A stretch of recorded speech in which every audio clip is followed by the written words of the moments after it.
Hello everyone, my name is Aditya and I am studying 11th standard in Sri Obalama, Chennai.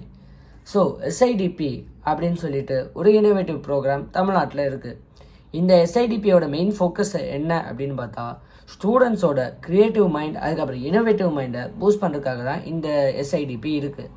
இந்த எஸ்ஐடிபியில் நானும் என்னோடய team members ஒரு 4 பேர், அதாவது எம் சந்தோஷ் பிரியன், பிரணவபதி நாராயணன், தமிழ் செல்வன், அதுக்கப்புறம் ஹரிபிரகாஷ், ஆக மொத்தம் 5 பேர். அதுவும் எங்களோட டீம் நேம் என்ன அப்படின்னா இடியோசிங்க்ரெட்டிக் கைஸ். ஸோ நாங்கள் 5 பேரும் ஒரு இனோவேஷன் க்ரியேட் பண்ணோம். அதுக்காக நாங்கள் யோசிச்சது தான் மிஷன் அல்ட்ரா ஃபியர்லெஸ். அதாவது எங்களோட ப்ராஜெக்ட் நேமே அதான். இதோட மெயின் ஃபோக்கஸ் என்ன அப்படின்னா ஸ்ட்ரீட் டாக்ஸை ரிப்பல் பண்ணுறது. ஏன்னா நம்ம நியூஸில் பார்த்தோம் அப்படின்னாலே ஸ்ட்ரீட் டாக்ஸ் ஒரு பெரிய இஷ்யூ. அதுவும் கேரளாலலாம் சொல்லவே வேண்டாம். நிறைய அடிக்கடி அதுவும் நிறைய பாவப்பட்ட பீப்புளெலாம் அந்த ஸ்ட்ரீட் டாக்ஸால் பயங்கரமாக அஃபெக்ட் ஆகுறாங்க. ஸ்ட்ரீட் டாக்ஸை அவங்களால ஹேண்டிலும் பண்ண முடியாது. இது கேரளாவில் மட்டும் இல்லை, நம்ம சென்னையிலையும் இருக்குது, தமிழ்நாட்டிலையும் இருக்குது, இந்தியாவில் மோஸ்ட் ஏரியாஸ்லேயும் இது ஒரு பெரிய இஷ்யூ. ஸோ இதுக்காக ஏற்கனவே டாக் ரிப்பலண்ட் இருக்குது. இப்போ நீ என்ன கண்டுபிடிக்க வர? அதான் ஏற்கனவே கண்டுபிடிச்சது திரும்பி கண்டுபிடிக்க போறியா அப்படின்னு உங்களுக்கு ஒரு கேள்வி வரும். அஃப்கோர்ஸ் நாங்கள் இருக்கிறத ஈஸியாக தான் மாற்ற போகிறோம். இப்போ நீங்கள் ஒரு நார்மல் டாக் ரிப்பலண்ட் எடுத்தீங்க அப்படின்னா அது இந்த அளவுக்கு ஒரு சைஸு, நம்மளோட ஒரு ஹேண்ட் சைஸுக்கு அது வரும். ஆனால் நாங்கள் இப்போ பிளான் பண்ணுறது இன்னும் கொஞ்சம் மினிமைஸ் பண்ணிவிட்டு ஈஸி டு ஹேண்டில். அதாவது எவ்ரி பர்சனோட பேக்கில் சின்ன ஸ்கூல் ஸ்டூடெண்ட்ஸ்லேருந்து பெரியவங்க வரைக்கும் இப்போ ஒரு ஸ்கூல் ஸ்டூடெண்ட்டோட பேக்கில் பார்த்தீங்க அப்படின்னா அவங்களுக்கு ஸ்கூலில் தேவையான பென்சிலு, பேனா, புக்ஸு, நோட்டு அதெல்லாம் இருக்கும். அது ஆஃபீஸ் ஒர்க் பண்ணுறவங்களுக்கு சார்ஜரு, அவங்களோட ஃபோனு, கையில் இருக்கிற வாட்ச்சு, இந்த மாதிரி இம்பார்ட்டண்ட்டான இதெல்லாம் இருக்கும்.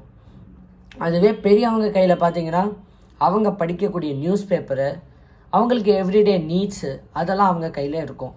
ஸோ இதே மாதிரி எவ்ரி பீப்புள் கையிலையும் இதை கொண்டு வரணும் அப்படின்னு தான் எங்களோட மோட்டிவ். ஏன்னா டாக்ஸு ஒரு சின்ன இஷ்யூ கிடையாது.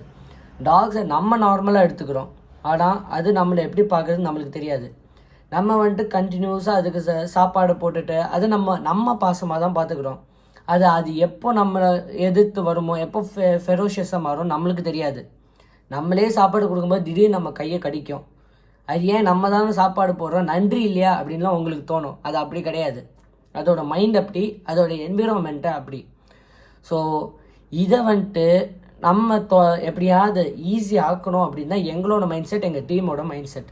அப்போ நாங்கள் என்ன பிளான் பண்ணுறோன்னா கொஞ்சம் சின்னதாக, அது நம்ம ரொம்ப சின்னதாக ஆக்க முடியாது, பட் இன்னும் கொஞ்சம் சின்னதாக ஒரு அஃபோர்டபுள் மெட்டீரியலில் கொஞ்சம் நார்மல் யூஸுக்கு எவ்ரி ஸ்டூடெண்ட் கையில் இருக்கிற மாதிரி இது பண்ணணும் தான் எங்களோட மெயின் மோட்டிவ். Every student. ஏன்னா ஸ்கூல்லேருந்து பசங்கள்லாம் வரும்போது திடீர்னு ஸ்ட்ரே டாக்ஸ் அவங்கள அட்டாக் பண்ண போகுதுன்னா அவங்களால என்ன பண்ண முடியும்? அப்போ இந்த ஒரு இது வந்துட்டு சவுண்டு கேட்டாலே அதெல்லாம் அலறி அடித்து ஓட ஆரம்பிக்கும். அப்போ ஸ்டூடெண்ட்ஸுக்கு அந்த இடத்துல சேஃப் தானே. ஸோ இதுதான் எங்களோட பிளானு. ஸோ உங்களோட கமெண்ட்ஸ் என்ன அப்படின்னு சொல்லிட்டு கொஞ்சம் சொல்லுங்கள். ஏன்னா இதுக்கு மேலே இதையும் நீங்கள் ஆட் பண்ணலாம், இல்லை இந்த மாதிரி நீங்கள் பண்ணலாம் அப்படின்னு உங்களுக்கு எதாவது இருந்துச்சுன்னா நீங்கள் சொல்லுங்கள். We will try to do that also. So thank you.